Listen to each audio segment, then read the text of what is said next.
very warm welcome to everyone. So today is the third and the last class of the readings from Indian Aesthetic course. So without further ado, I'll request Dr. Shankar Rajaraman to please proceed with the class. Over to you, Shankar. Thank you, Niharika. Are you all able to hear me? Yes, sir. Yeah, just a minute.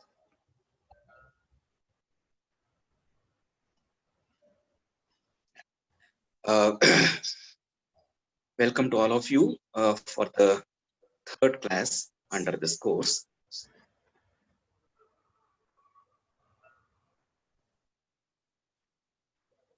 So last class I was discussing about Vakrokti Jivita of Kuntaka, especially the ninth Karika, that is the ninth verse in the first chapter. The bottom line of this discussion is that the poet thinks 100 times before selecting a word, and the word that he selects is able to completely communicate his intention to the audience. And when the audience catches the poet's intention, there is also a feeling of joy in the audience, just as the poet himself experienced joy when the idea struck to his mind. So I had discussed one verse in the last class. Now let us come to the second verse. This verse is Niharika, can you share the slides? The 27th.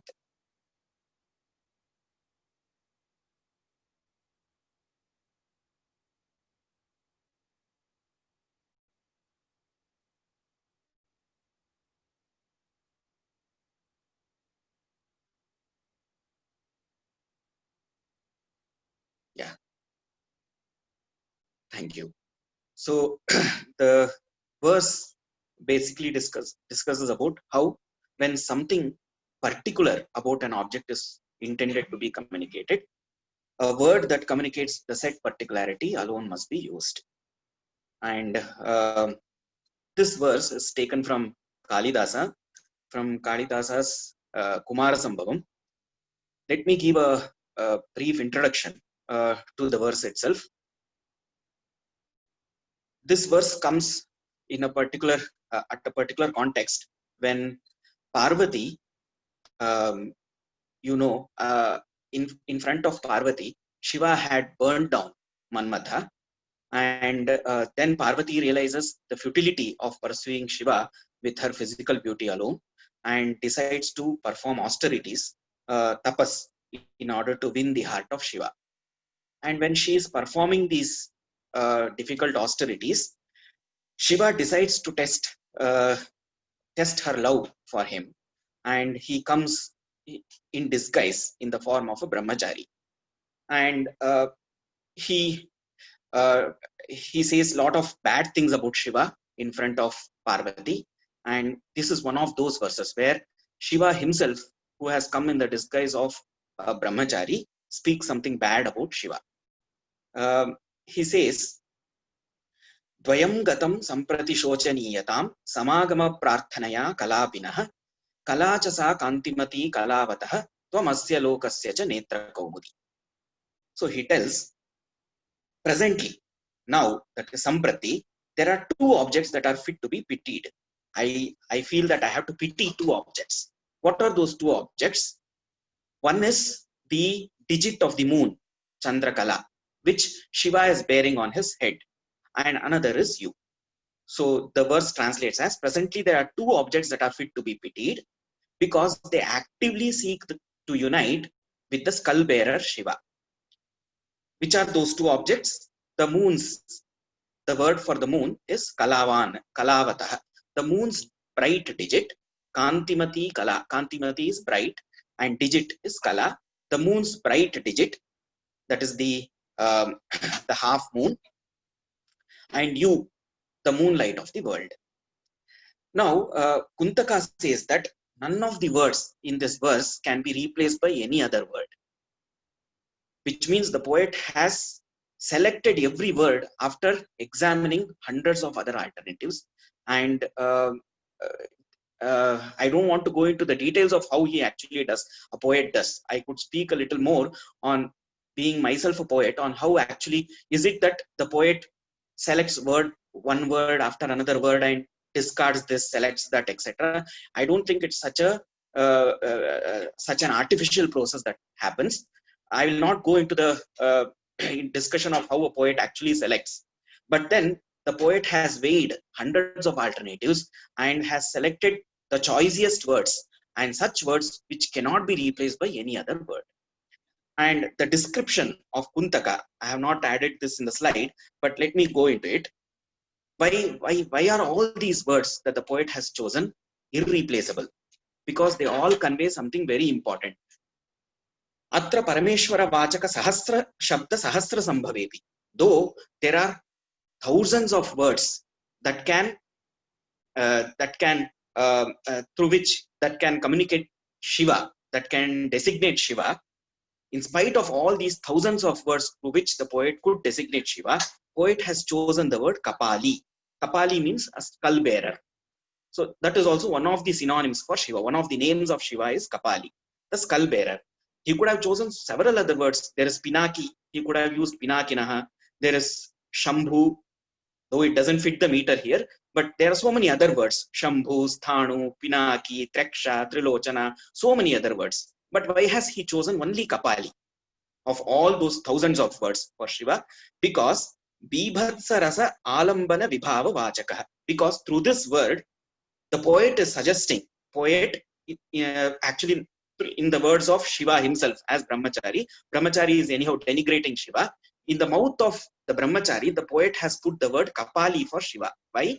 Because the word Kapali is Bibhatsa Rasa Alambana Vibhava Vachaka, is a substratum. It shows that the person about whom the Brahmachari is talking is a substratum for disgust. He is a person on seeing whom we will become disgusted because he is holding a skull.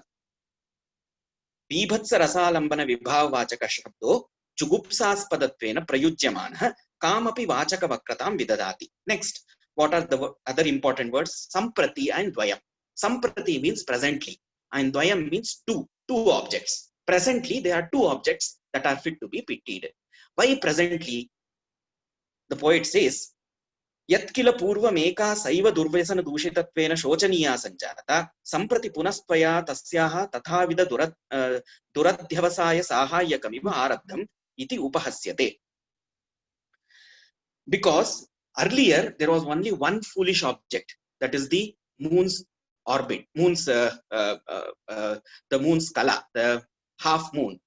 That was the only foolish object, because it actively seeked union with Shiva.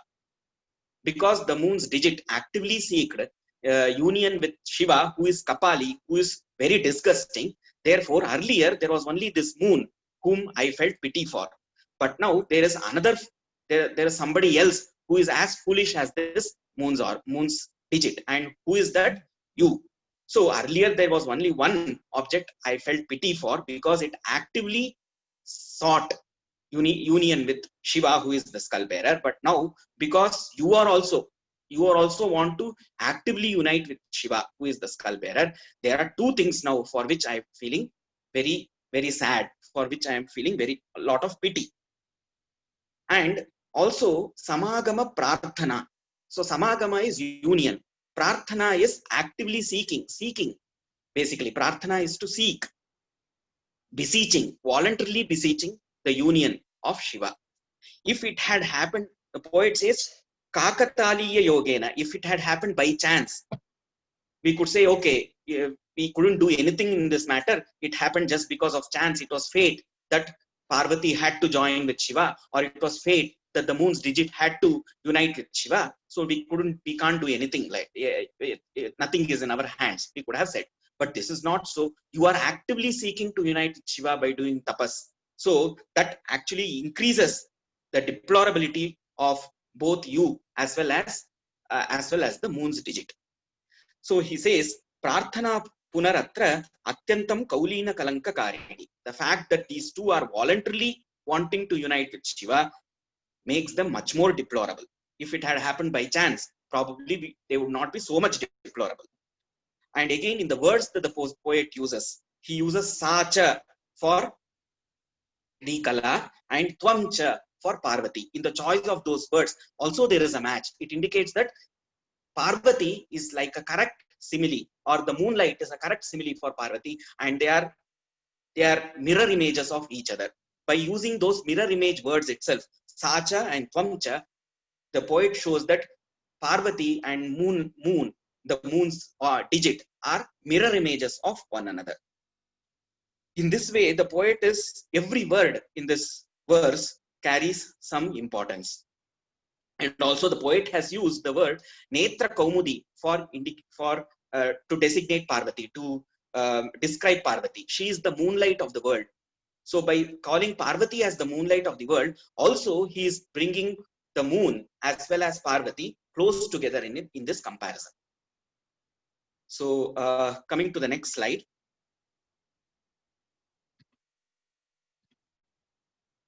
So Kuntaka's remark on Kalidasa's verses, Pratyekam Kaschidapi Arthaha Shabdantara Abhideyatam na Utsahate. None among these intended meanings can be conveyed by any other word. So coming to the next comment of Kuntaka, he says,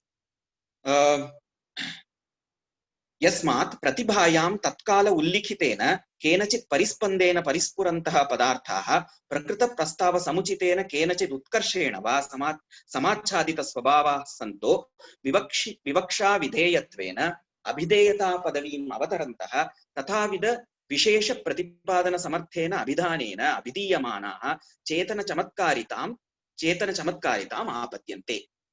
So what does this mean? Objects must appear in the imagination of a poet, but they don't appear randomly.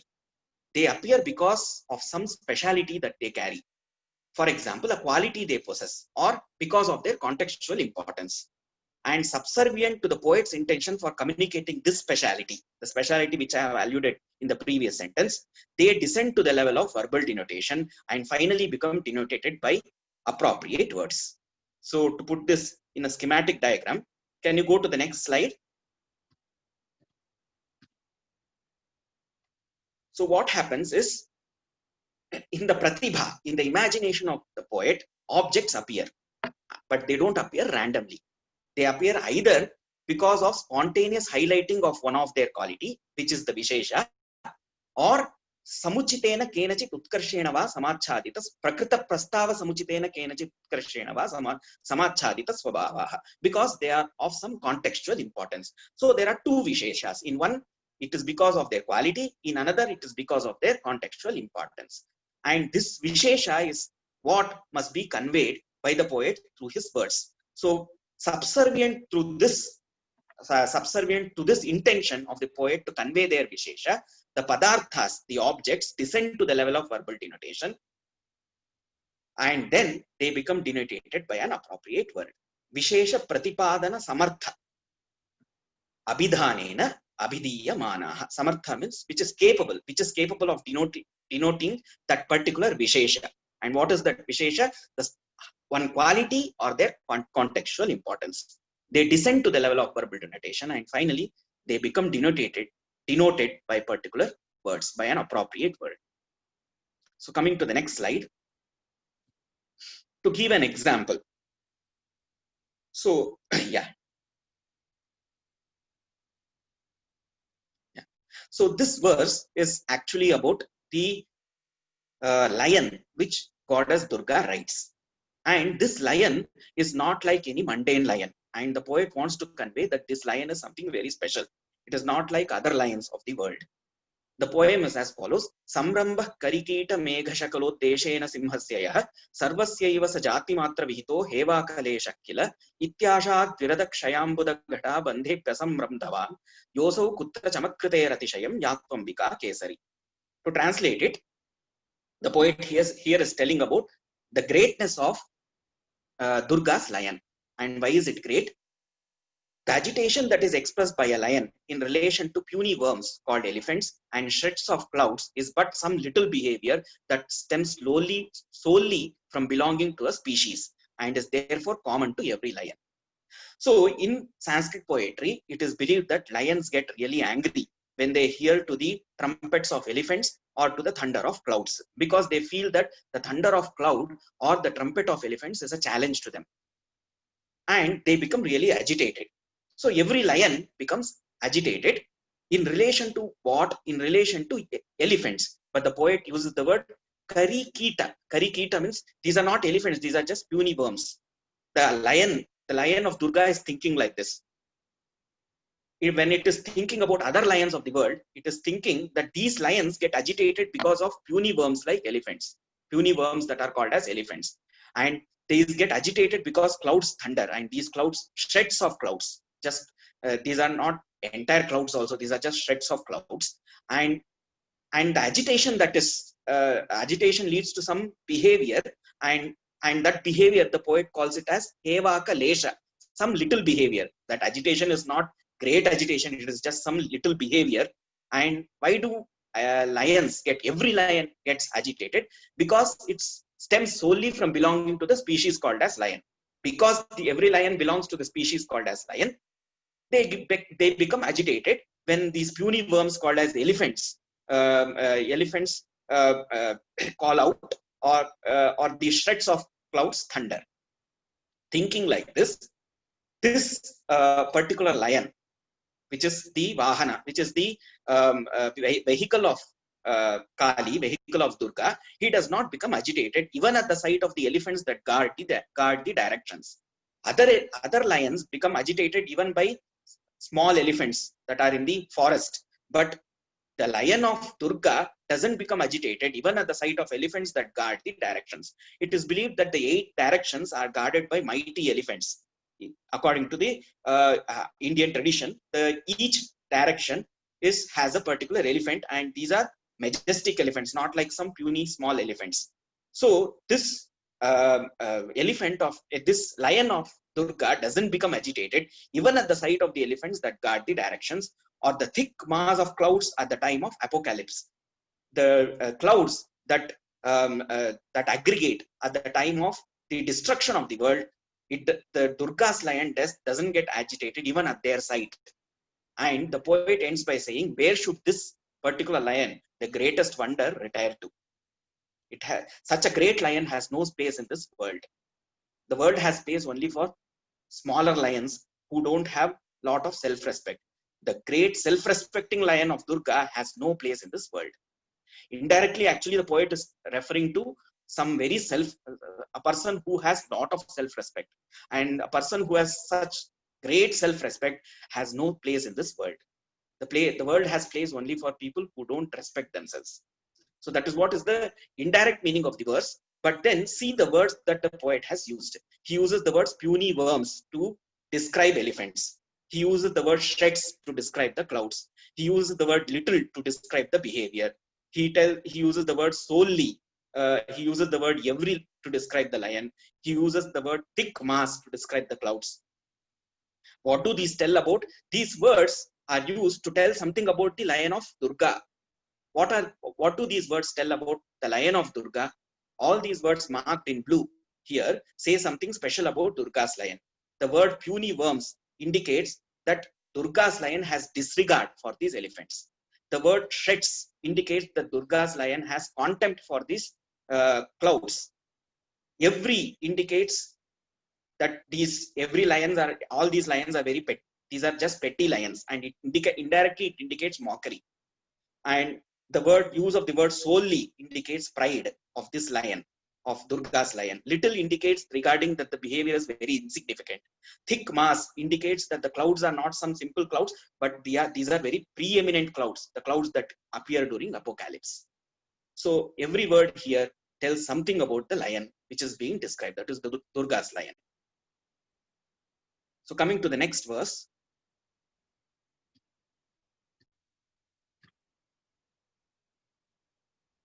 This is a verse which is an example of the opposite, where the poet has not used an appropriate qualifier word.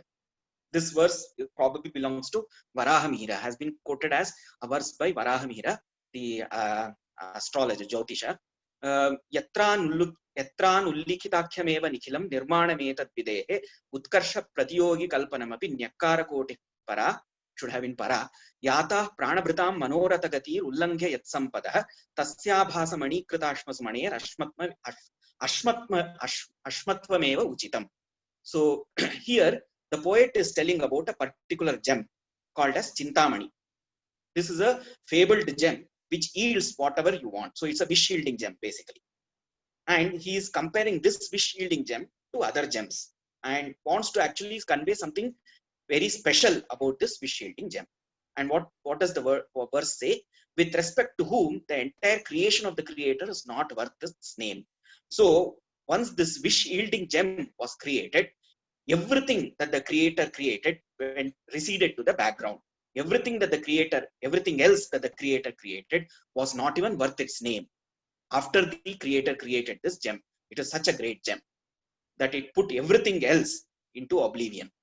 In whose case, even citing something similar in greatness would amount to abuse of the highest degree. Even if we want to say something with, even if we want to compare the wish yielding gem to something else, it would be like disrespecting this particular gem. Even citing something that is similar to this gem would amount to abuse of this particular gem and abuse of the highest degree. And the riches resulting from this particular gem are beyond the wildest imagination of man. Yatah pranabhritam manoratha gatir ullangya. It exceeds, it goes beyond the wildest imagination of man. And finally he ends by saying, it is better that such a wish yielding gem passes for a stone among stones that are transformed into gems by its very light.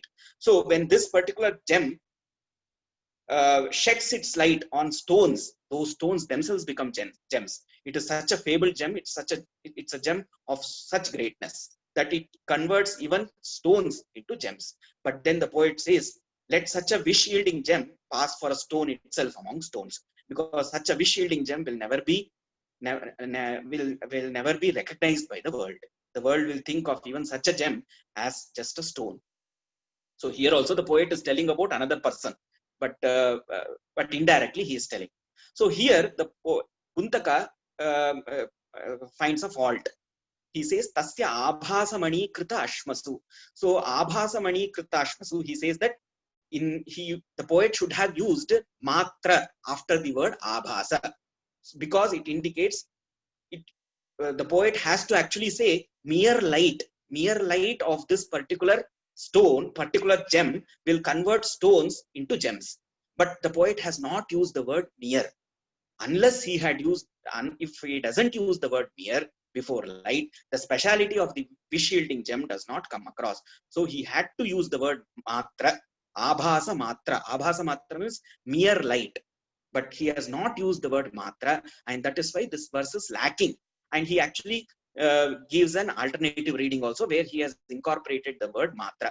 And by incorporating that, he says that the poet now is poem now is good in all ways. There are no faults with the poem now. So coming to the next verse, next slide.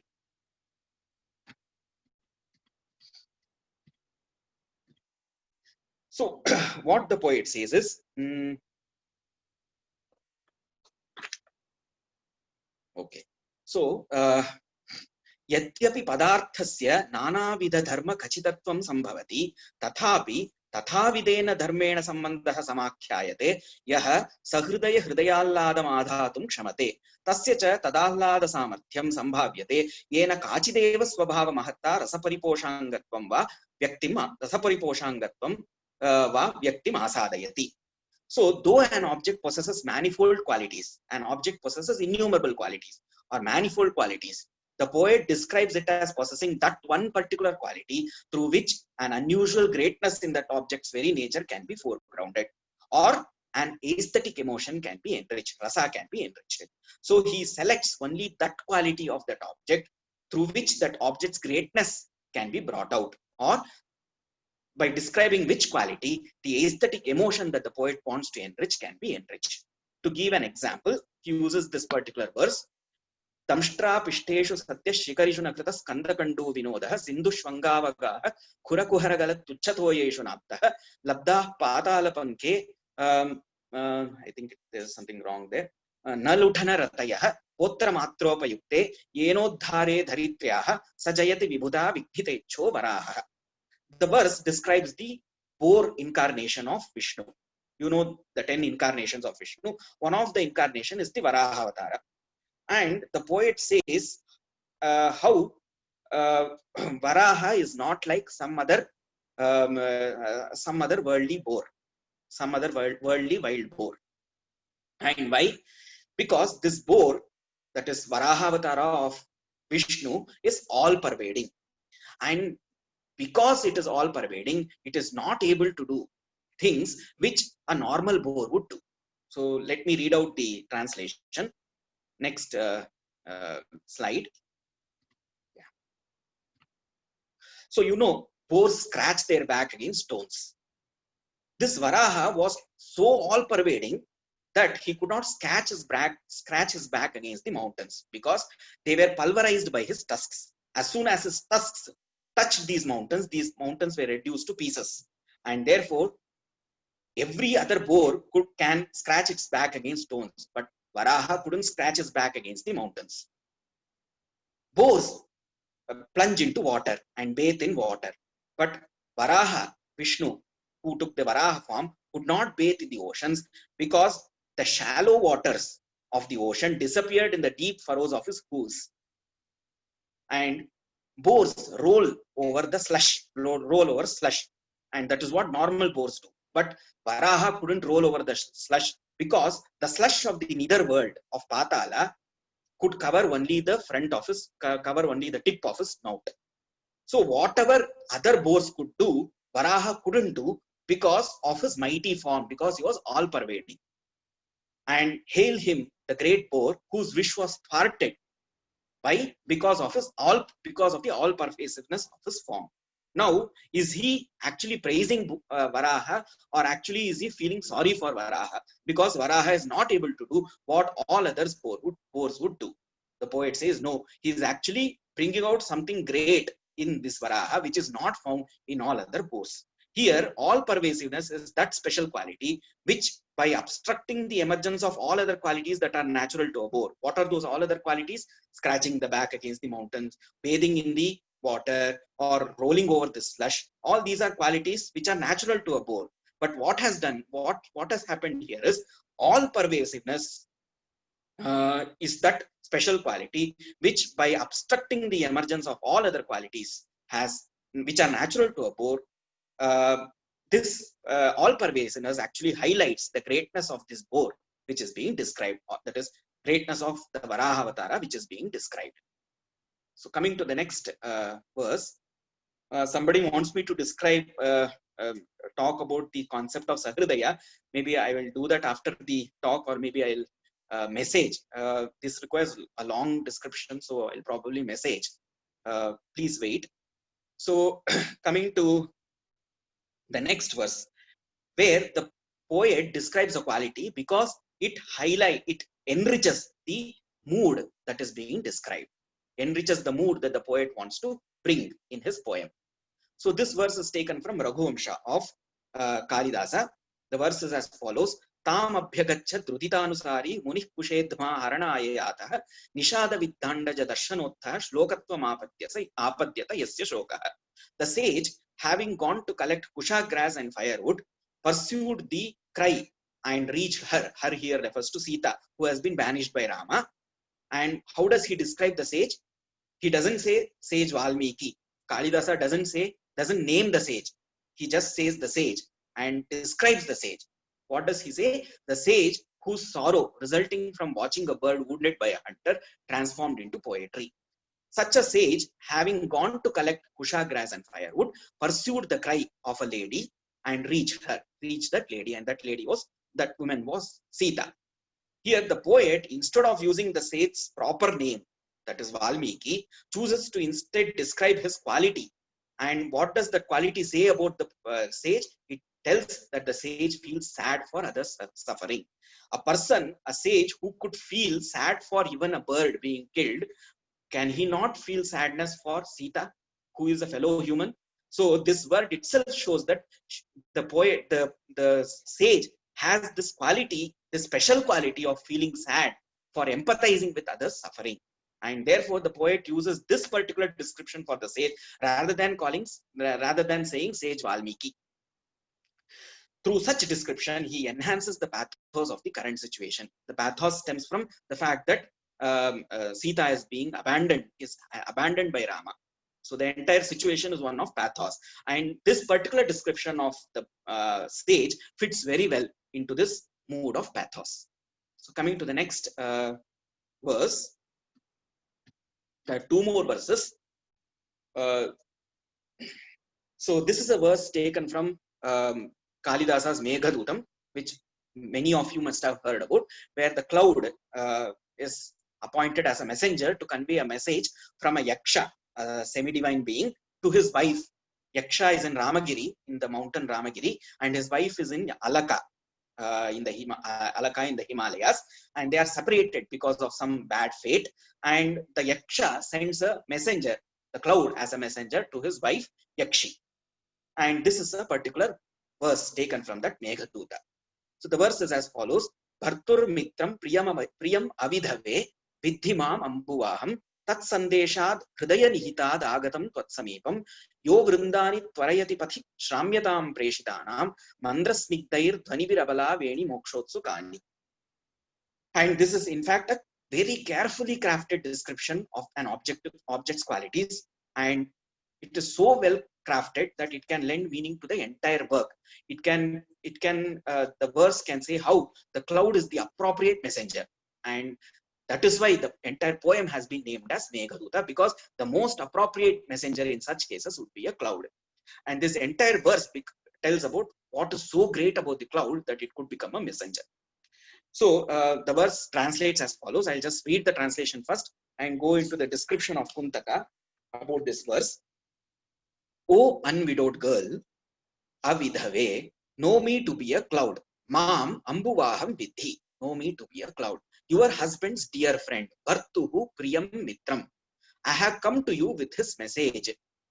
Tat sandeshat tvat samipam agatam. Tat sandesha means his message. Tvat samipam, near you, come to you. Agatam, I have come to you. And what is the nature of that message? A message I bear in my heart. Hridaya nihitam. Hridaya is heart, nihitam is placed in my heart. I am the one, I am that cloud who on my way, pathi, hastens, tvarayati.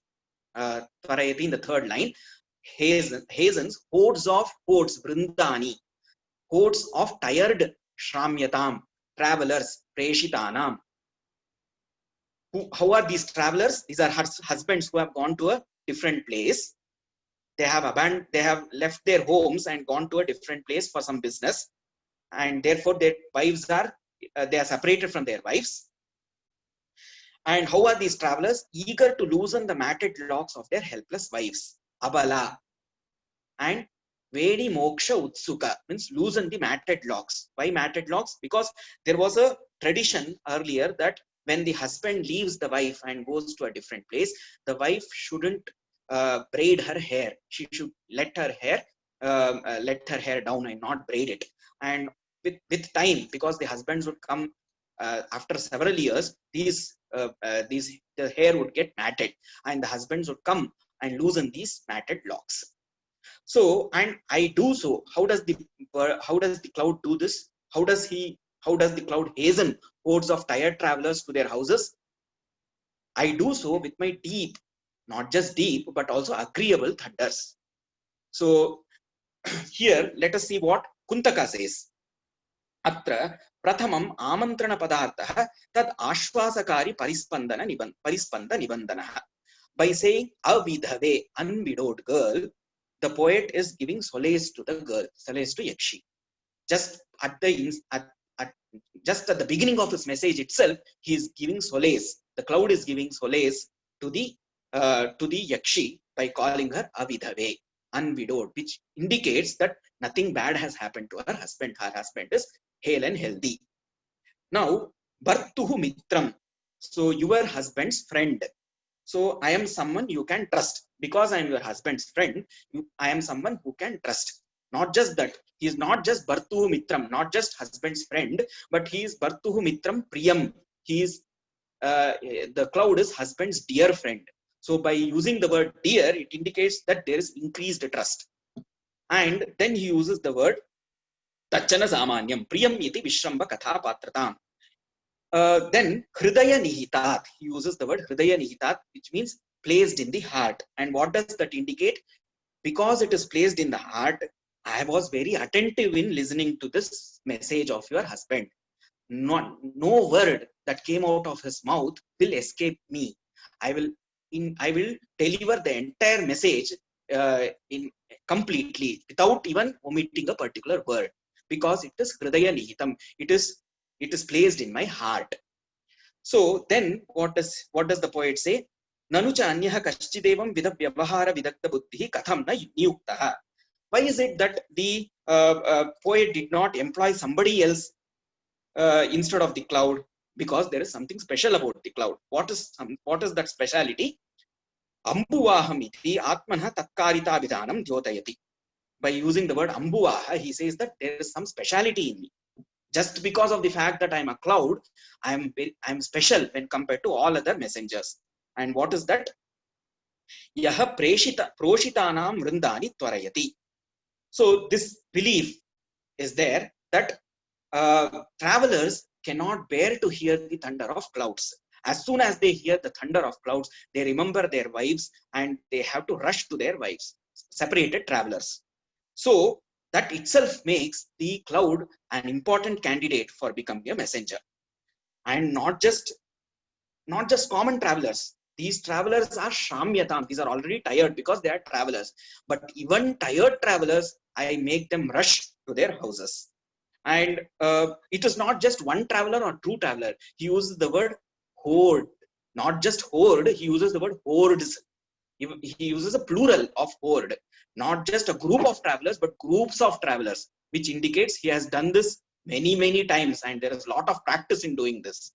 And so Yah preshitanam vrindani tvarayati sanjata tvarani karoti kidrishanam shamyatam, of tired travelers, tvarayam asamarthanam api, people who because of their tiredness would not be capable also, even who not be capable to hasten, even such people I hasten, I make them rush to their, I implore them to rush to their houses. And vrindani, hordes, indicates that he has done this several times.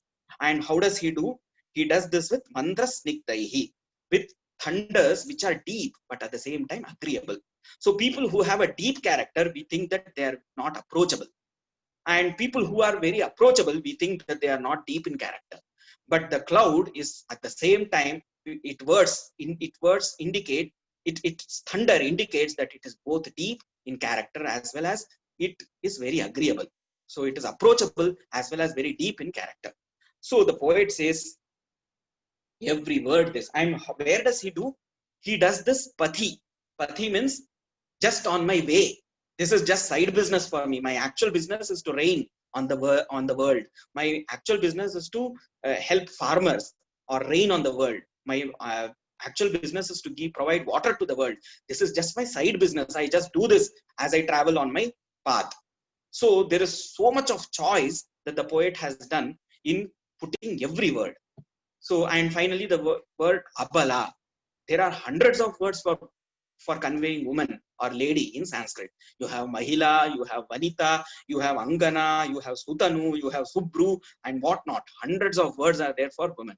But instead of using all those 100 words, the poet has chosen the word abala to indicate that they are really helpless because their husbands have left them and gone to another place. So in this way, every word the poet chooses is chosen with utmost care. And finally, let me come to another verse. Sadhya, this verse is taken from Rajashekara's Balaramayana. The situation is this, that Rama, Sita and Lakshmana have left Ayodhya and are on their way to the Vanavasa. And the verse here is as follows. Somebody is telling, somebody who has seen Sita is reporting this probably to Dasharatha. And Dasharatha asks, how was Sita when she left? So that person tells about Sita. Satyah puri parisarepi shirisha mritvi Sita javat trichaturani padani gatva gantavya madhyakiyadit yasakrit bruvana ramashvana kritavati prathama avataram. It's a very beautiful verse, but the poet's Kuntaka says that the poet has been careless in one place, and because of this carelessness, something bad has happened. He could have been more careful, and he actually replaces asakrit, the word asakrit, which he says the poet must have put in a moment of carelessness, and he removes this asakrit and puts some other word there, and says now the verse is complete in itself. There is no fault with this word. For fault, there's nothing faulty with this verse. And what does the verse say? So Sita is Shirisha Mritti. Shirisha is a particular flower which is known for its softness, and Sita is as soft as the Shirisha flower. So she's Komala. She's very soft and gentle by her nature. And the three, Rama, Sita, and Lakshmana, have just left the palace and have just traveled 3-4 steps outside the palace, and they are still within the precincts of their city, in the vicinity of the city they are there. And Javad, Sita was very what you call as Arambha Shuratva in Sanskrit. You are very motivated in the beginning. So Sita had a lot of motivation to go to Vanavasa. So Javad, quickly, readily, she walked 3-4 steps. But by nature, Sita is very soft and gentle. So after walking 3-4 steps, she kept repeatedly asking Rama, how far we must go, we must still go. There's so much of softness that she doesn't know. They have to travel miles, they will travel kilometers to far off places. But just having traveled 3-4 steps, just having taken 3-4 steps, Sita, because of her softness, because of her soft nature, she asks Rama, how far must we go? And she didn't ask once, she asked asakrit repeatedly, and thus brought tears to Rama for the first time. And when Sita asked this with all her innocence, Rama couldn't explain her how far we have to go and for how many days we have to travel. And in his inability to explain, what he could do is just bring tears to his eyes. And this was the first time that Sita brought tears to the eyes of Rama. It's a very beautiful verse. But then the poet says repeatedly, the word repeatedly is something very bad. Shouldn't have been used because it does not bring out the greatness of Sita as a character. A character such as Sita, even if this thought had come to her because of her softness, she wouldn't bring it to her mouth. She wouldn't ask Rama. And even if she had asked Rama, she wouldn't ask repeatedly. And again, the poet says, even if she has asked repeatedly, the poet cannot say Prathama Avataram, the first time. She brought tears for the first time, because the first time Sita asked, that would be the first time Rama would have shed tears. You cannot say she repeatedly asked but brought tears for the first time. The first time it would have come, but poet is using the word repeatedly. It means she repeatedly brought tears to his eyes. You cannot say first time. So in this way, this particular portion deals with the importance of word and meaning in poetry. To summarize, can you go to the next slide? So this is just a summary of what we discussed. Literary language is characterized by strikingness of word and meaning. When objects surface in the poet's imagination, they don't do so randomly, but because there is something special about them. Either one of their qualities is highlighted or they are contextually important. This speciality is what the poet intends to communicate to the readers. That is the Vivakshita-artha. This is the meaning in the poetry. It is this meaning that evokes joy in the reader, and out of many words, the one that can convey this particular Vivakshita-artha, which is there in the poet's mind, is the word for poet. The word the poet has to be used in poetry. So, so with this, we end Kuntaka's Vakrokti Jivita, the particular verse from Vakrokti Jivita, which we selected. Next, we come to Shringara Prakasha of Bhoja. So there is no English transliteration that was available for this, so I couldn't share any file which had an English transliteration of the Devanagari script. But I will not be alluding to the text too much here. I would be basically alluding to just small descriptions of certain traits. So I don't think you would miss too much if you don't have the English transliteration. So what the portion that I am discussing is from the chapters 18 to 21. And there is a fourfold character typology that Bhoja proposes. He divides characters into 4 different personalities. And in this particular portion, he discusses commonly shared and unique traits of protagonists, that is the Nayaka. So coming to the first slide. So this is a schematic representation of how the things that I'll be speaking here are connected, mutually connected. So the hero, plays a very pivotal role in the literary work. And what makes the hero special? What makes the hero special is an assortment of positive traits. Obviously, the hero should have positive traits, or else why will he be a hero? He should have a lot of positive traits, numerous positive traits, and these traits should be also very strong. Then the question arises, why are these traits needed in the hero? Because to facilitate certain actions, it is with these traits that the hero is able to perform certain actions. And which are those actions? What are the sort of actions that the hero will do? The hero will do certain actions that aid in the accomplishment of certain goals. Then the question is, what are those goals that you are talking about? This is artha, kama, dharma, and moksha. So artha is accumulation of material objects. Kama is the enjoyment of material objects. Dharma is the accumulation and enjoyment of material objects within an ethical framework. And moksha is escape from materiality itself. While the other three, artha, kama, and dharma, are to do with the material world, moksha, at least in Bhoja's parlance, refers to escape from materiality, escape from prakriti. Because Bhoja is basically encouraged by the Sankhya model of Prakriti and Purusha. So here, when he says moksha, it is not to be understood in a Vedantic sense, or for example, in a Kashmir Shaivite sense. You have to understand it in a sense of Sankhya. And here, moksha basically means to escape from the material world, to escape from the Prakriti, which is composed of Sattva, Rajas, and Tamas. So these are the 4 life goals. Now, actually, though this might be a detour, I would like to bring in here the Gaudiya Vaishnava Parampara of Rupa Goswami and others, Chaitanya Mahaprabhu, Rupa Goswami and others. Just a few sentences. I will not go in detail, but because I felt this is very relevant to the topic that I am speaking about, I will just make a small mention of Rupa Goswami's aesthetic theory. No, you need not go to the yeah.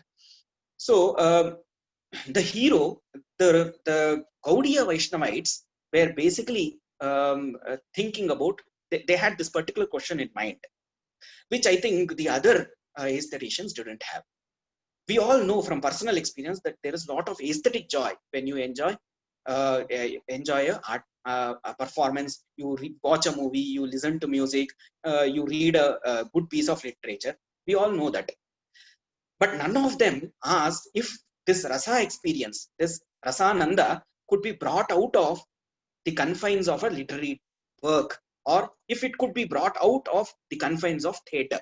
If you could bring this rasa outside the theatre, outside the limited confines of theatre, or outside the limited confines of a text, of a literary work, of a poem.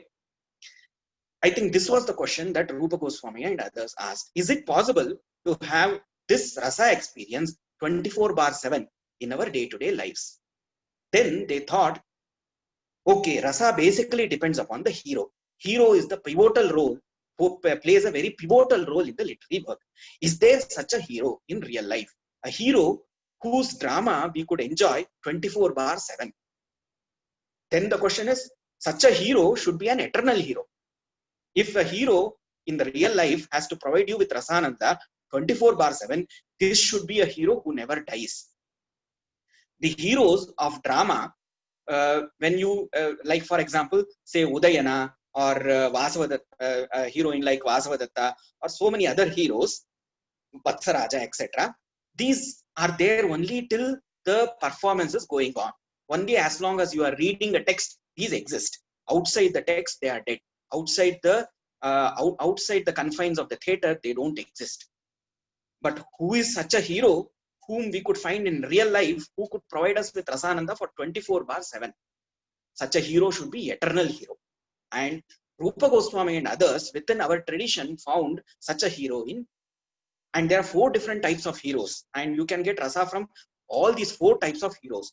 So you need to have a real life hero who is not just eternal, who is also able to provide you the rasa that the 4 types of heroes provide you.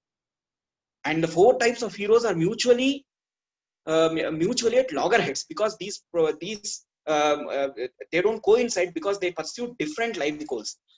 How do you bring all these life goals without mutual contradiction in a real life hero who is always eternal? Who is such a hero? In the tradition, it was only Krishna whom they found as a suitable candidate for such a hero. And that is why their entire aesthetic theory is based on Krishna as the hero par excellence. Such a hero cannot be found in theater, cannot be found in literature. Such a hero exists. See, it is not like say, for example, a hero like Udayana is, or there is some difference between a hero like Udayana and a hero like Krishna. Hero like Udayana doesn't exist at all. But a hero like Krishna, you cannot even tell that he is a fabled character. You say that he is available to us in real life. But when you cannot even reduce him to the level of a hero in a play, because heroes in play don't have actual existence. But Krishna is not such a hero. Krishna is a living entity, is a living, what do you say, is living for so many devotees. He is actually living presence for so many devotees. In this way, he might be a hero, but he is a hero whose presence devotees acutely realize. So that was going to a detour. I don't want to deviate too much, but then I thought I can bring this because it's closely related to the discussion. Bhoja did not conceive of such a hero like Krishna. He divides heroes into, he basically looks into text, not into bringing rasa into day-to-day lives. So he divides heroes into 4 types. There are 4 personalities: the Uddhata, the Lalita, the Udatta, and Shanta. So the Uddhata life goal, predominantly he pursues artha. Lalita predominantly pursues kama. Udatta predominantly pursues dharma. And Shanta predominantly pursues moksha, in the exclusion of other life goals. In fact, actually, there are no real life individuals who pursue goals in exclusion of other goals. But then these heroes are pursue one goal in exclusion of other goals, because again, I don't want to bring that, but then the heroes are there not just to entertain you, but also instruct you, teach you about how to pursue a particular goal in life. By looking at the heroes, we learn what are the goals we have to pursue and the means through which we have to pursue. If the heroes themselves falter in their goals, say for example, Rama is depicted as pursuing artha at one time in the play. In some other time, you find that Rama is pursuing kama. In another time, you find that Rama is pursuing dharma. In a different time, you find that Rama is pursuing moksha. How would you educate the audience about one particular goal? So secondary characters can be depicted as following different life goals. A character such as Parashurama sometimes is depicted as a Uddhata. In the same play, at some other time he pursues kama, in some other time he is pursuing dharma. But a character like Rama, from whom the audience has to be educated about a particular life goal, is never shown as wavering in his goal. So all these heroes, because of their personality, and that personality owes to what? To the presence of so many traits, and so many traits in such strength which is never found in real life. Because of these so many traits, they have a highly evolved sense of I, which is called as ahankara. Each of these characters has a highly evolved sense of self-identity, of I, of ego. And what happens to the reader when he is watching the play? He identifies with a very sensitive listener, a sensitive audience, a sensitive reader will approximate his I with the I of the character, of the I of the Nayaka, of the hero. And then this highly evolved sense of I is in the form of self-love. And that self-love is really very joyful. That self-love doesn't come to us every day, because we are not identifying with somebody who is so great, who has all these traits. We ourselves don't have these traits, but at the moment of enjoying, we identify ourselves with somebody who is extraworldly, who has all these traits. And at that moment of identification with that particular character, we enjoy that particular, in a way, indirectly, we enjoy that particular character's sense of I. And that enjoyment is what is called as rasa. And now coming to what are these traits. So Bhoja gives a highly evolved theory, and this was what was my thesis also about. So one of the models that I derived in my thesis was based on Bhoja's theory. So he gives a highly sophisticated model of personality and traits. He divides traits into three groups: shared traits, unique traits, and differentiating traits. Shared traits are 24 in number. Unique traits are 8 in number for each of these characters, and differentiating traits are 16. What is the difference between these traits? Say there are two characters, A and B, who are pursuing different goals. A is pursuing Artha, B is pursuing Kama. What does the shared trait say about? Shared trait says about how A, to the extent to which A is similar to B. So that is what the shared traits say. What do unique traits say about the particular A or B? It says how A is different, how A is unique in himself or herself. That is what the unique traits say. And differentiating traits say how A is different from B. So shared traits say how is shared traits tell us about how A is like B. Unique traits tell about how A or B is unique in themselves, and differentiating traits tell about how A is different from B. So coming to the next, let me, there are a number of traits also. So there are 24 shared traits, and all these shared traits are positive traits. And these are traits on which Abhimana is based, that is, self-identity is based. Obviously, we would not have self-identity based on negative traits. Self-identity will always be based on positive traits. Nobody wants to identify themselves as a liar or as a thief. Always self-identity is based on positive traits. So Bhoja gives a list of 24 positive traits, and the number of traits are different for the person who pursues Artha, Kama, Dharma, and Moksha. Depending upon, there is a hierarchy. It is not that these four are don't have a relationship. They are in a hierarchy. They are placed in a hierarchy. Artha comes lowermost, then it is followed by Kama, then you have Dharma, and finally Moksha.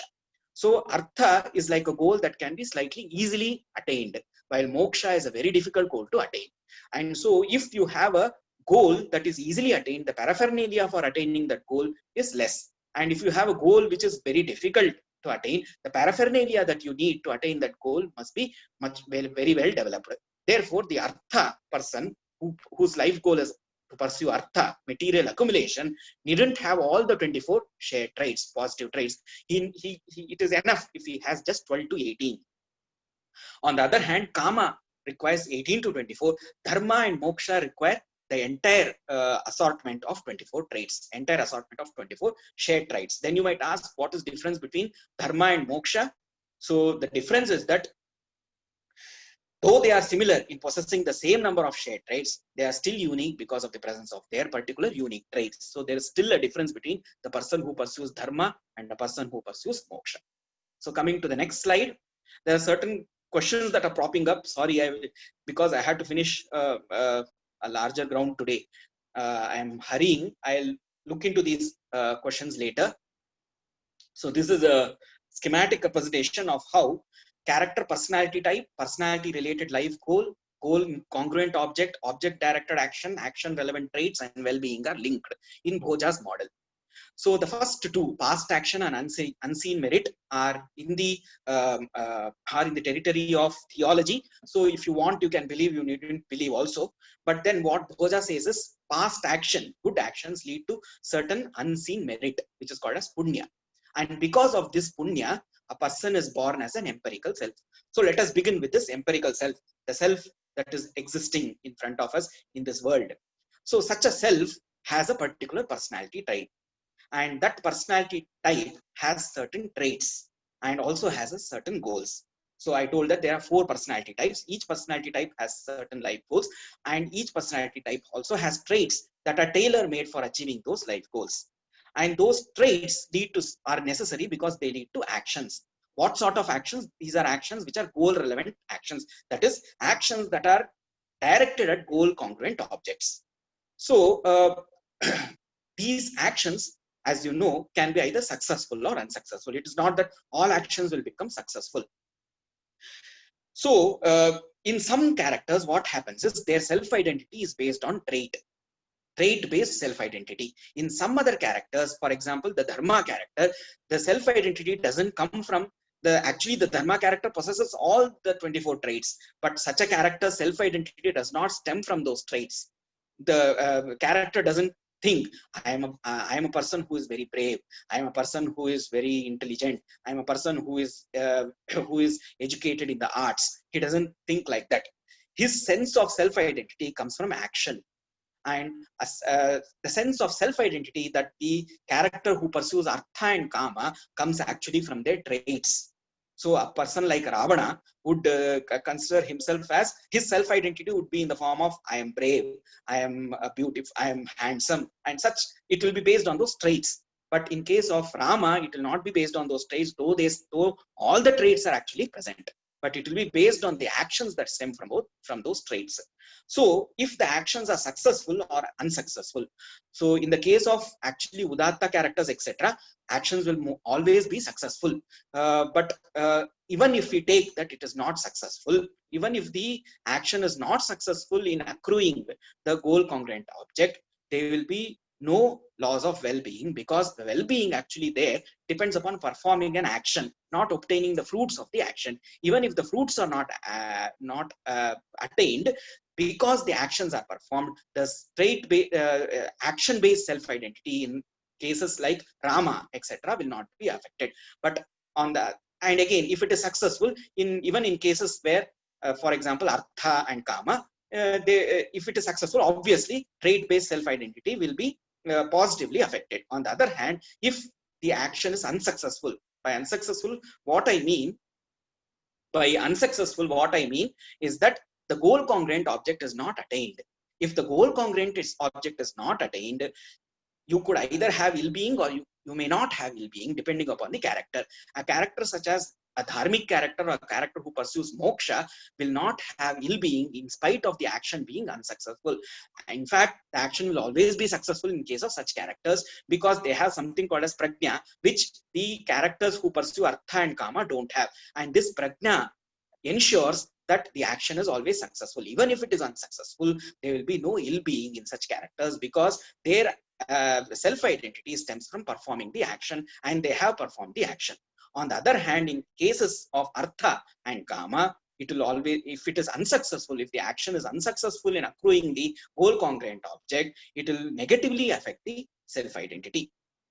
So to give examples, I'll just give examples for an artha dominant character. Usually the example given is one of Ravana or Parashurama. For Kama, the example given is usually, say for example, Dushyanta or Vatsaraja, etc.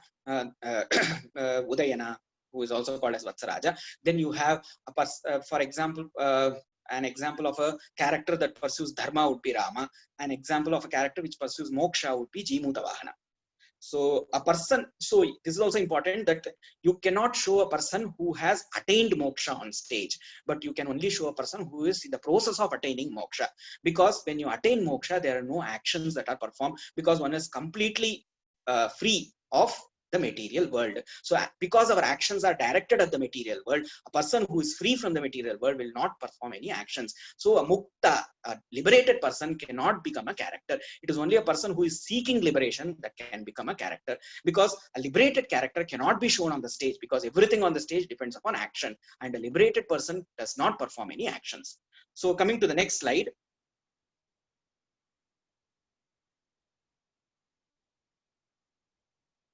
So these are the 24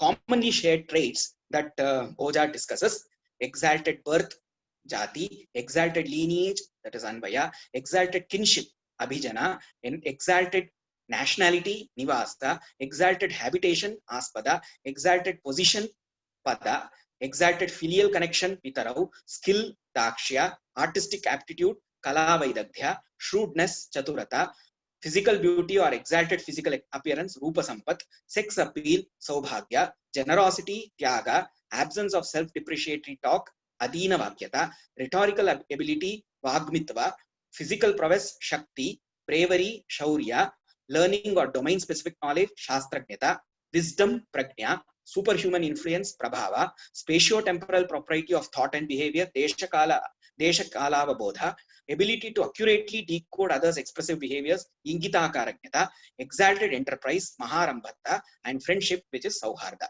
So these are the 24 qualities or traits that are shared. And a Shanta and Udatta character, as you can look at the right side of the slide, you see the Shanta character has all the 24 traits starting from 1 till 24, indicated by that arrows facing on both sides. So then you have the Lalita, who may not have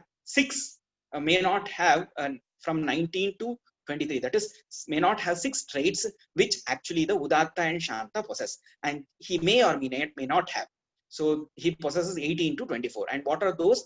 The Lalita doesn't possess, the Lalita character whose life goal is Kama doesn't possess wisdom, superhuman influence, spatio-temporal propriety of thought and behavior, the ability to accurately decode others' expressive behaviors, exalted enterprise, and friendship. These are the traits which a Lalita character doesn't possess. And Uddhata character possesses only 12 to 18. So he might not possess any of the 6 characters which the Lalita possesses. So he will possess only 12 to maximum 18. So he will not possess the entire 24. Even the Kama character can sometimes possess all the 24, but a Kama pursuing character can possess, but a Uddhata character will not possess all the 24. He can at most come to the level of a Kama character, and he might not possess some of the 6 qualities which the Kama pursuing character possesses. So coming to the next slide.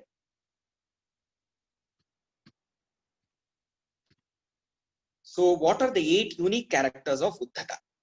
So the 8 unique characters of Uddhata. So Uddhata means a person who pursues Artha, which is accumulation of material objects. And the accumulation of material objects means he doesn't look for all material objects. He actually looks for objects, because if you say material objects, the universe of material objects is unlimited. Even there, the Uddhata character has to make a choice, and he makes choice based on how valuable the particular object is considered by the world. If the world considers a particular object as valuable, that is the object that he will pursue. So, first, inability to put up with laws of status. So actually the Uddhata character always has this underlying fear that he will lose status, and therefore he always wants to accumulate objects whose possession indicates that he has status. But as you know, there will always be something greater than what we possess, and therefore this joy of having gained status after accruing an object, valuable object, will last only for a second. Immediately the Uddhata character will realize that there is something greater than this object which somebody else is possessing. So let me also possess that. So there will immediately again be this sadness because of loss of status. So he cannot put up with this loss of status, inability to put up with loss of status. Then you have enhancement of energy when insulted, excessive pride, that is Shaundirya, mannerisms associated with pride, Vilasa, boastfulness, Vikathana, impatience or inability to tolerate delay in one's undertaking, Asthiratva, inability to suppress opinions and gripped by impulse, Agambhirata, impetuousness or acting without thinking, which is Sahasa. So these are the 8 unique characters of Uddhata. Then coming to the 8 unique traits of Lalita.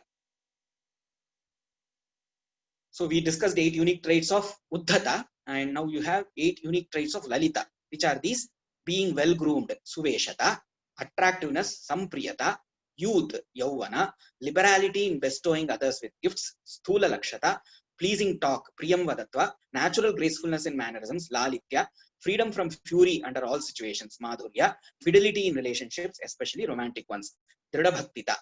So these are the 8 special qualities or special traits of a Lalita character. Coming to the next.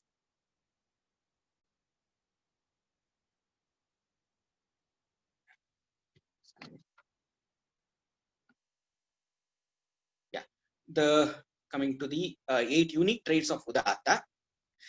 Moral character as expressed through noble behavior, Shila, civility, that is Dakshinya, steadfastness, Thairya, profundity of character as manifested through restrained behavior, Gambhirya, confidence in one's enterprise, Pragalbhya, maintenance of propriety under all circumstances, Shobha, gratitude, Kritagnyata, and modesty, Avikathana.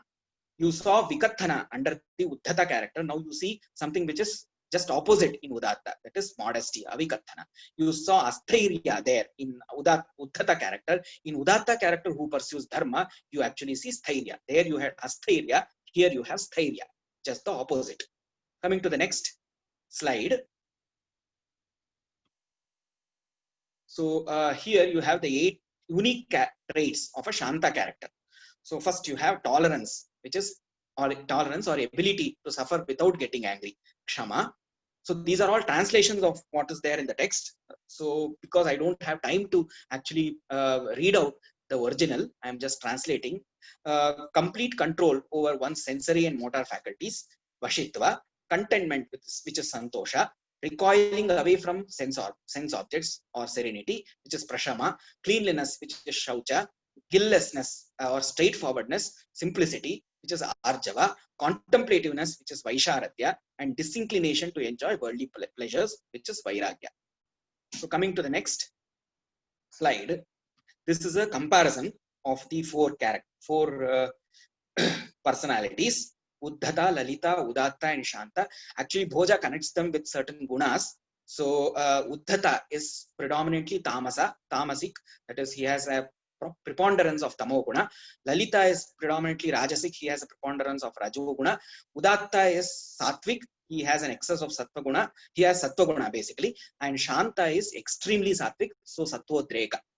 So there is a life goal which is connected with each of these, as I said. So the first is material prosperity, the second is material enjoyment, the third is gaining unseen merit, that is punya, via ethical action, and the fourth is spiritual liberation, that is liberation from the world of matter. So trait distribution, I said, the Uddhata has 12 to 18 special traits, shared traits, 8 unique traits, and 6 differentiating traits. Then Lalita has 18 to 24 shared, 8 unique, and 16 differentiating. Udatta has 24 shared, 8 unique, and 16 differentiating. And Shanta has 24 shared, unique, and 16 differentiating. The nature of the traits also is something very interesting. The type of traits that are present are also, you could divide them as social, physical, intellectual, moral, and spiritual. The Uddhata's traits are mostly social and physical in nature. The Lalitas, you have also an intellectual type of traits also coming there. Udatta has social, physical, intellectual, as well as moral. And Shanta adds another one group of traits which are spiritual in nature. So the nature of objects pursued in Uddhata case is an object that enhances social worth, as I was discussing. He always has an underlying fear of losing status, and when he accrues an object which enhances his social worth, there is a temporary loss of this fear. For Lalita, it is an object's enjoyment which gives pleasure. For an Udatta, it is the object is unimportant. It is what is ethical action is what is important, which is directed at or using the particular object is more important. For a Shanta character, objects or actions are not important because his life goal is to, in fact, recoil himself away from objects which are material in nature. So coming to their well-being, their idea of well-being, in fact, the Uddhata thinks that the transient freedom from displeasure is what it will be. Unfortunately, he is such an unlucky person that for him, when he possesses an object which is socially valuable, temporarily he has this freedom from his underlying fear that he will lose status. And he thinks that because he has not experienced any other type of pleasure, for him this becomes the definition of pleasure. This transient freedom from displeasure because of possessing certain objects becomes his definition of what is pleasure. For Lalita, the pleasure that is got from material enjoyment is very transient. As we all know, material enjoyment cannot be permanent because the objects also change and we also change. So Udatta character, his idea of well-being is long-time pleasure in the future. In the future, in our Indian tradition, would mean in Swarga, in a place such as heaven. So he accumulates punya as if it were money, which he could use to enjoy in a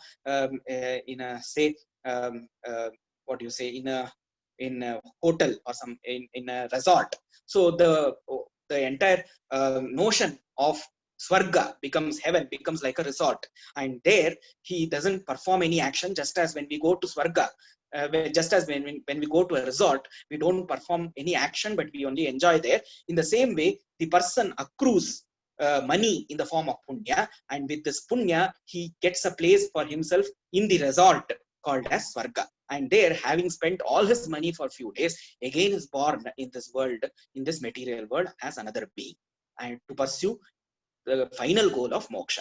So the Shanta character, for him, in a Sankhya parlance, for him moksha would be eternal freedom from displeasure. It is not eternal pleasure, but eternal freedom from displeasure. That is his idea of moksha. Because according to the Sankhya system, there is no eternal pleasure. Pleasure always is intertwined with displeasure. Therefore, you cannot think of pleasure without displeasure. Pleasure and displeasure are like twin brothers. But the idea is to not to get eternal pleasure, but to get eternal freedom from displeasure. So next, coming to the next slide. So their universe of objects is also different. For a Uddhata character, it is the largest because there is nothing restraining him from pursuing a particular object. But for a Lalita character, his choice of objects in the world that he must pursue is based on his own previous experience. If he had got pleasure by eating Rasagulla, he will next pursue something with pursue Rasagulla or something that is similar to Rasagulla, for example, Gulab Jamun. So his idea of choosing an object is based on previous experience. So Udatta character, the universe of the objects that are pursued is much smaller because ethics itself prevents him from pursuing certain objects. Ethical principles or the behavior of ethically strong people itself prevents him from pursuing certain objects. It indicates that he must pursue only these. He might have the means to pursue them, but he will not pursue them because ethics prevents him from pursuing. And Shanta, as I said, it is recoiling from material life. So the universe of objects will tend towards zero. Why not zero? Because as I told, Shanta character is somebody who is pursuing moksha. It is not it is not a person who has attained moksha. If it had been a person who has attained moksha, I would say where universe has disappeared, it has become zero. But this is a person who is pursuing moksha and therefore still has a body. And for the sake of body, he still has to pursue certain objects through certain actions in this world. Therefore, it tends towards zero, but it has not become zero. So possibility of success in object pursued for Uddhata is often unsuccessful because he doesn't have what is called as prajna. So one of the 6 traits which he doesn't have is prajna, and therefore he will use wrong means to pursue wrong objects, and therefore it is often unsuccessful. For a Lalita character, because he could have 18 to 24, it could be either unsuccessful or successful. And Udatta, it is often successful because he uses his prajna to pursue an object which is fit for him. Shanta character, it's often successful, or question of success doesn't even arise because no object is pursued. Competition from others for a common object of pursuit. There is lot of competition for a Uddhata character because he is pursuing lot of objects, and there will always be other people who are also pursuing the same object, and therefore you often get into interpersonal problems with these other people who are pursuing the same object. A Lalita character, there is less of competition. For a Udatta character, much less. And for Shanta, you should say that there's no competition at all, because the Shanta character is actually pursuing his own consciousness, his own Purusha, whom he is. And to pursue our own self, surely we will not have any competition from the world, because everyone has to find out his own self by himself or herself. So possibility of interpersonal problems is therefore least in the case of a Shanta character. So coming to the next slide.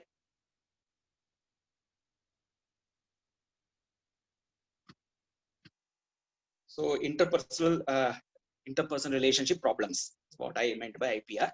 Thank you for who have corrected me. So how does one get in? Now the next question is, how does one actually get information about the character's traits? Obviously from the text, there's nowhere the character is present other than in the text. So we have to get information about a character's traits from the text itself. The text at different places gives us information, supplies us with information about the character's traits. So how do we infer these various traits that I was speaking to in a particular character? Inferred from dialogue spoken by the character itself, or by others commenting on the character's behavior, or sometimes the others may even state a particular trait as a fact. They may just say Rama is very strong, Rama is very intelligent. So they might actually even state a trait as a fact. So we, at different places, the text itself gives us information about these various traits. And so now I'll go with examples from the text itself, just 5 examples. So one of the traits is Ingitakara Bhukti. So what is Ingitakara Bhukti? It is present, it's a unique trait. So here I'll just be discussing about the unique traits. There are 24 special traits, the commonly shared traits, which I will not be going into. But even those information, even about those 24 commonly shared traits, obviously has to be got from the text only. But here I am giving examples for only the unique traits. So first you have Ingitakara Bhukti, which is a trait, which is a unique trait of the Udatta character who pursues dharma. So what is that? Profundity of character as manifested by restrained behavior. Literally, as Bhoja tells it, it means concealment of intentions and behaviors manifesting from them. So the dharmic individual conceals his intentions, and especially if the behavior would hurt somebody, he conceals such intentions and also the behaviors manifesting from such intentions. So let us take this example. This verse is similar to a verse that occurs in Raghuvamsha of Kalidasa, 12.8. So the verse is as follows: Ahutasya abhijekaya visrishtasya manaya cha namaya lakshitastasya swalpopi akara vibhramaha. So this is a verse that is telling about Rama. So what does the verse say? I did not see in him. So somebody is reporting about Rama, and they say, I did not see in Rama even an iota of behavioral change, either when he was summoned for coronation or when he was dispatched to the forest. So you know from this verse that actually Rama is a dharmic character. And here, what is being told, the trait that is being told is the concealment of intentions and behaviors. He might have felt a momentary sadness, but he would, or momentary anger also at Bharata, at Dasharatha, but he would not express it in form of behaviors. So that is why the speaker tells that there was no behavioral change, either when he was summoned for coronation, where he would be happy, or when he was dispatched to the forest, where he would be unhappy. And the behaviors summoning from this happiness, behaviors that are emerging from this happiness or unhappiness are concealed by Rama. So coming to the next, this is the trait of Avikathana, which means modesty. So literally speaking, not focusing on one's own merits. So the verse is as follows: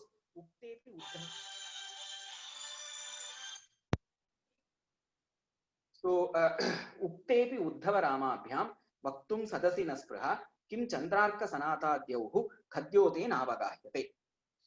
So the verse translates as follows. It is from Shishupalavada, and this verse is being spoken of by Krishna. He says, I have nothing to say of my own in this assembly after Uddhava and Balarama has spoken what needs to be spoken.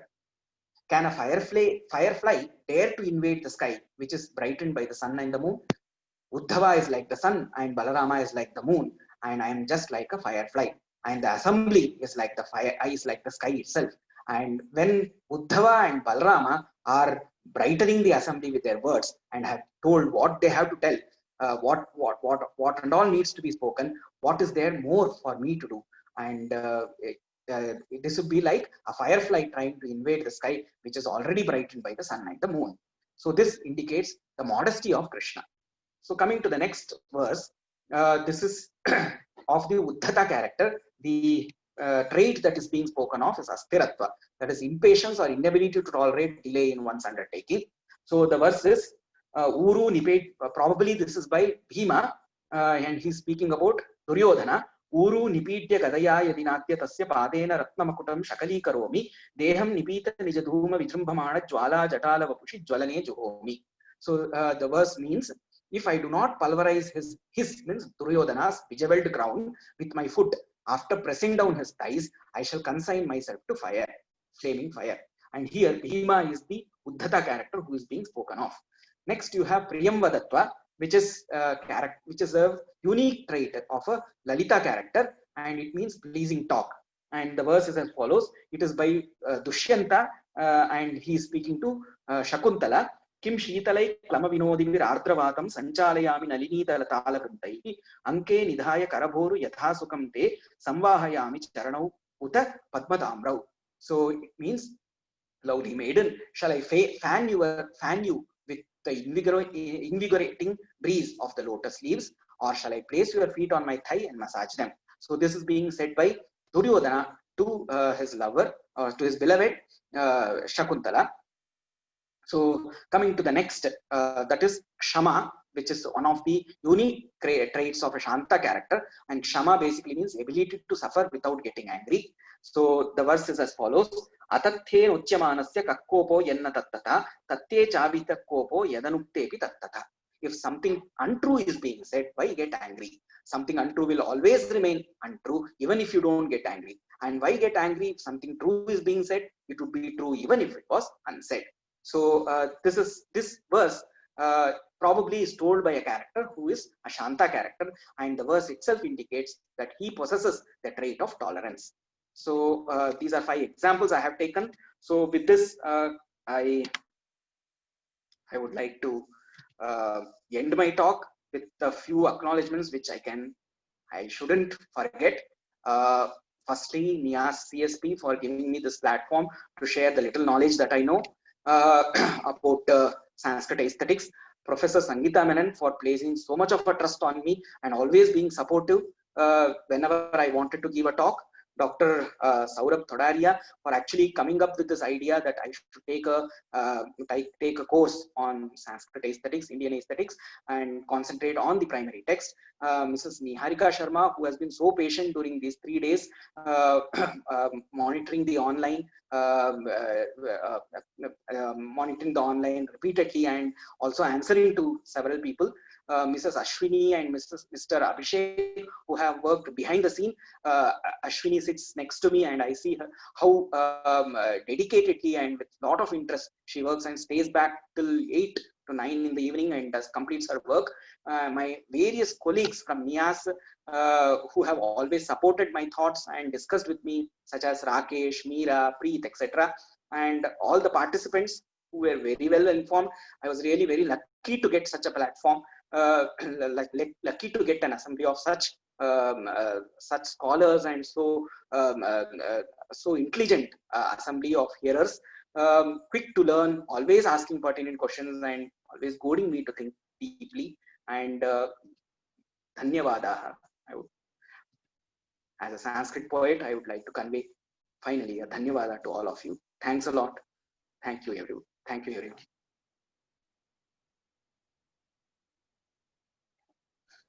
Thank you so much, sir, for the lovely session that you took for 3 days, and you had tremendous patience. And sir, being a student, I think you don't have little knowledge, sir. You have all the knowledge in the universe. So I think I'll contradict you in that statement. But thank you so much for the lovely session. And I'll now make a few announcements. The WhatsApp groups will remain open today for discussions. Shankar sir will be patiently answering to all the questions there if and when he gets time throughout the day. And the feedback form links will be sent to you by the evening itself. And the attendance has been marked by me and Ashwini especially, and we'll be going through it. So the criteria for getting an e-certificate was to attend a minimum of 2 classes out of 3. So we'll be going through our attendance, and accordingly we'll be issuing you a certificate within 2 to 3 days. Maybe latest by Monday evening, you will all get a certificate, whoever have an attendance more than who have an attendance of 2 or more classes. So this was a brief information session that I wanted to give before we sign off for today.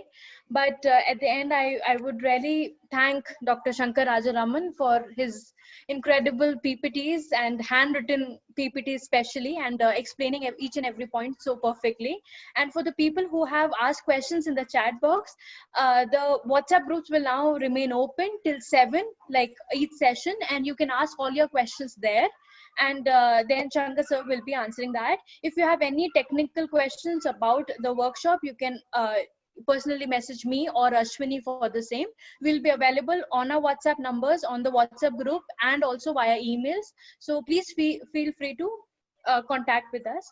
Shankar sir, would you like to say anything? Yeah. Just this much, that because I have been continuously speaking, I need to take a breath or two now. So a little later, I'll start answering once I have had my lunch and rested a bit, because I'm really feeling quite tired after this continuous speech. I don't think I remember having continuously spoken like this with so much of concentration any time in my life. So I'm feeling short of breath. So a few hours later, I'll start answering. Thank you. Okay, thank you so much, sir. Please be patient with us and our team. We will respond to all your questions, all your queries. So especially Shankar sir, he'll just take a few breath and he'll just take some rest and respond to all your questions. Me and Ashwini will be available for any other queries that you have for us.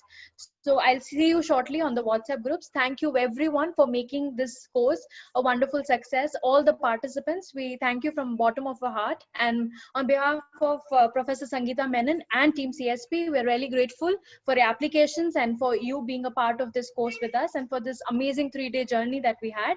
I hope you had as much fun and as much of a learning experience that we had in our team.